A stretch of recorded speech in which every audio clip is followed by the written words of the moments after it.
Good now. Yeah. It took a while. Why are you guys asking so much questions? Come on. I was back there the whole time. Well, you heard some kind words about yourself, I'm sure, Max. Congratulations. That was an incredible performance. I mean, talk to us about how you feel after something like that. I mean, we're just out here saying, is that the greatest performance you've ever had? Yeah. I felt great, just blessed to be on ABC, blessed to be have fans back, blessed to be the first card of the year, blessed to have to be here in Etihad Arena the first time, and to be the first main event and sent some numbers. I found out I hit him 700 something times or something. Like that's pretty cool, So I feel great, man. I was in my bag today. I felt good. Everything was rolling, and I got some of the baddest mans behind me. So that's what happens. Yeah. You touched on it. Record volume. I mean, that's crazy. UFC history, more strikes than anybody. Did you know that it was going to take that type of fight? I mean, were you planning to come in and have that kind of output? As long as you can take it, I'm going to give it. As long as you can take it, I'm going to give it. As long as the ref lets you stay in there, I'm going to keep giving it, The fight don't stop until the bell stops. So I just kept punching, kept punching.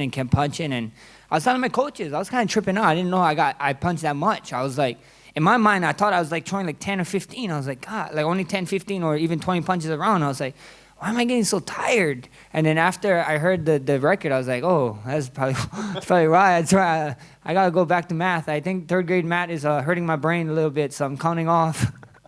Rush is rubbing on me.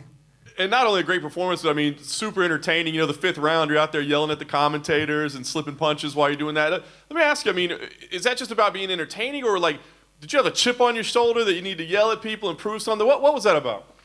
People was calling me out, That's funny because I was once known as one of the better boxers in MMA.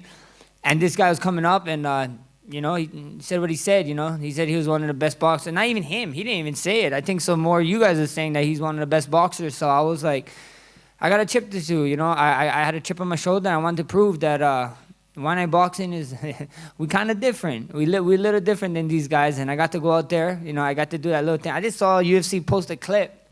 That was pretty cool. I slipped a couple punch. I did the no-look right hand, and then I told him what because he missed all his punches. So it was, I was just having the time of my life, man. It was super fun. And like I said, everybody's impressed by the performance, and a lot is being made of the fact that you didn't spar. I mean, is that part of it? I mean, do you think that's a big part of why you're looking so good in there? Like a good legend, Marshawn Litz said, save your chickens. Save your chickens. Right here. You guys only get one brain. Save it. You guys don't need to do it. You sparred enough. You train enough. We know how to punch somebody. You know how to slip a punch. Why are you going to take unnecessary damage before the main game, And that's just the way I think, And everybody who keep telling me that when I'm on my stream and they come through my Facebook, fb.gg/Max Holloway Official, come through live streams, baby. And everybody who tell me I should be training, no. I've been training, baby. When I play games, leave me alone. I want to play video games. So, yeah, please protect your guys' head. If I got to tell an uppercomer coming, be smart, figure out a way of taking less damage. You want to be in this game for a long time. And I want to have more kids. I got Rush. Little Rushy Boo Boo, and then I want more kids, man. So I want to be around for a long time for them. Fair enough. Listen, you heard Dana while you're here. Last thing for me, he said title shot probably ought to be next for you. Mm-hmm. What do you think? I mean, Volkanovski, he's kind of said, I'm not interested in Max at this time. I mean, do you feel like that was the kind of statement performance that if he is victorious, he has to fight you? We see, even with we see what happens, even with Khabib, Khabib is saying that he wants something that's super interesting. Maybe I pushed him over the edge a little bit. You know what I mean? We had one of the best press conferences in the world, I think, and we just didn't have the fight, so we could fill that in if he wanted to. And like you said, you just said it. Volkanovski said, this is his words, not mine. He said he wants a different fight. He don't want a tougher fight, guys. Let that sink in. He wants a different fight.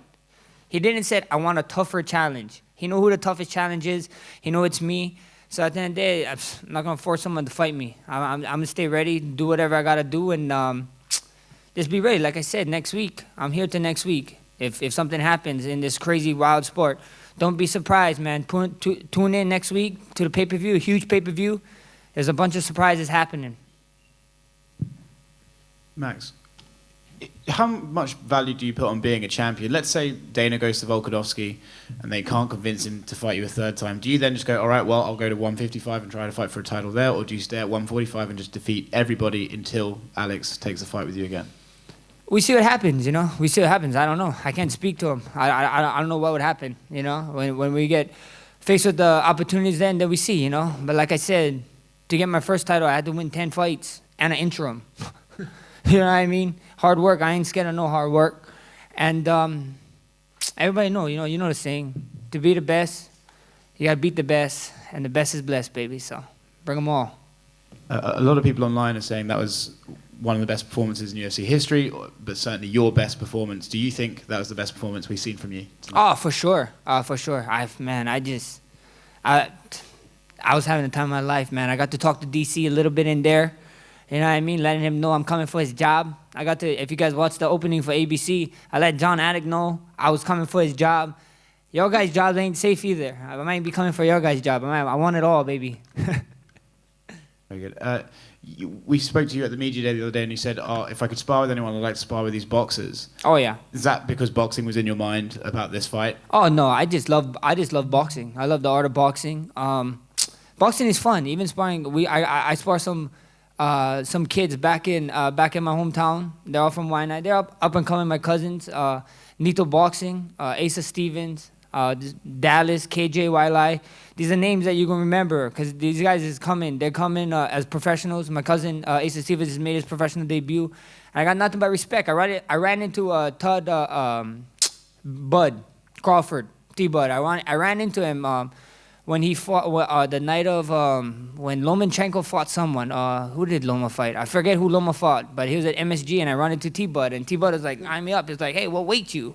I was like, 145. I was 145-pound champ. And he was like, I'm the 147-pound champ. I was like, cool. You want to do something about it? Like, let's let them know, All jokes aside, but at the end of the day, I would love to fight those guys. I love boxing. Boxing is a sport that boxing is a discipline I started first, so it'd be good fun. Congrats on the win, mate. Thank you.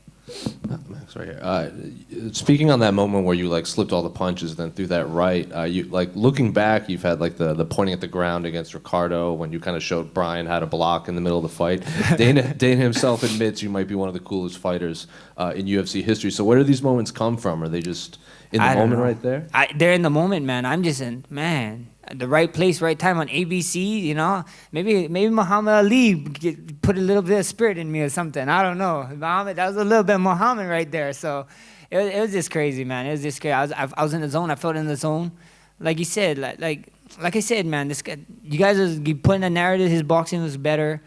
He was putting a narrative that he was older and I was a freshman. But like I said, sometimes there's freshmen, there's true freshmen. And then sometimes there's freshmen that come up and they take your girlfriend, I'm one of those ones that, you don't want to mess with me, I'll probably take your girlfriend. I'm one of those freshmen.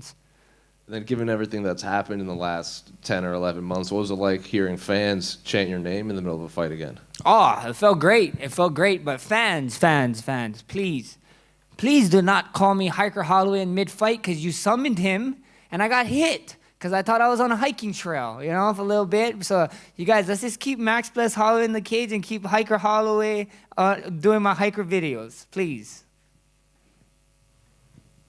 You dished out a lot of punishment on Calvin. Would you say that he's one of the toughest opponents that you faced? Oh, for sure. Calvin's a dog, man. Nothing but respect to him. And he took everything, the kitchen sink, a fire truck, an ambulance truck. I threw everything at him. I probably threw my mouthpiece one time in there if you slow-mo it real slow, but that guy's a dog, man. And I know you've said that you're happy to be an alternate for next weekend, but Dana doesn't seem too keen on the idea. Are you going to try twist his arm and just so you can throw your name in there? We see what happens. This sport is different, it's a what if, you know what I mean? What if something does happen? What if I do get in there? I mean, you guys can use your guys' imaginations, and I think we all can use our imaginations, and we just be ready, you don't know. You just got to be ready for the opportunities. And, obviously you'd be coming in for one of the main event guys. Is there a preference? Someone you'd prefer to fight out of the two? Nah, no preference at all. Those two guys is hammers. Those two guys is beasts. Those two guys is, in my eyes, legacy fights, so I'd fight any of them. Thank you. Max, right here. If there was a few seconds left in that second round after that head kick, do you think you would have finished him there? I don't know, man. I don't know. That guy was doing some, like I had him doing the Mr. Robot a bunch of times in all kind of rounds, and he was stood standing. So I don't know. You know, that just show how much of a dog he is. And you mentioned, I know how much you like to hear about your records and stuff. You said a new one tonight, the most fights in UFC history without ever being knocked down in a fight. Have you ever been close to getting hurt or dropped in a fight? And if so, what was that moment?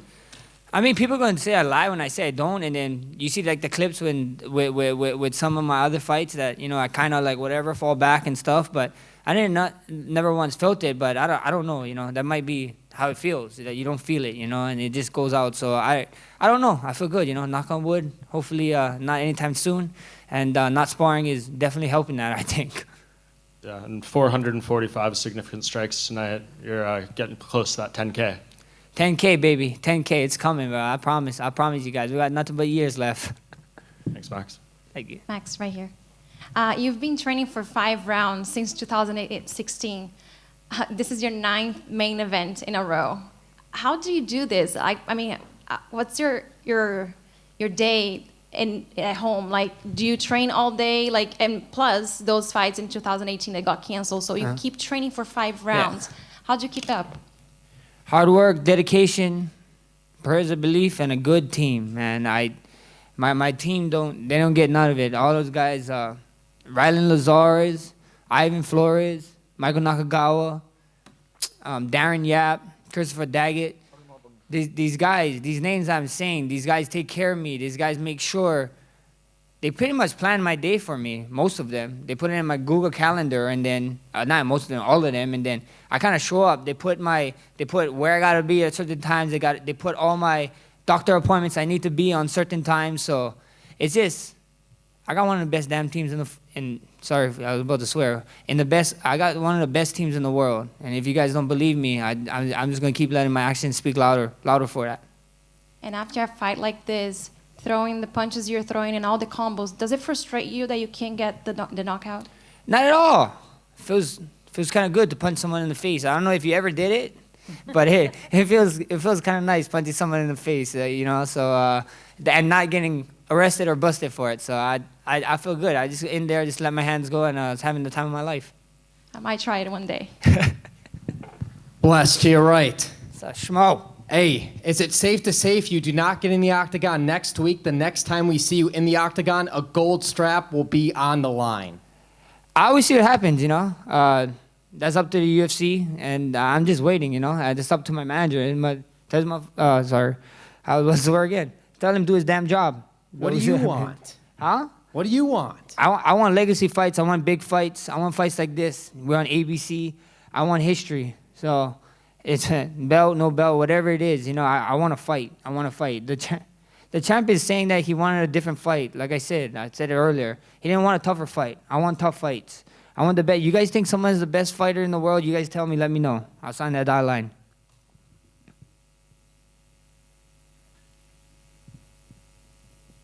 Oh, good. Thank you, guys. Be safe.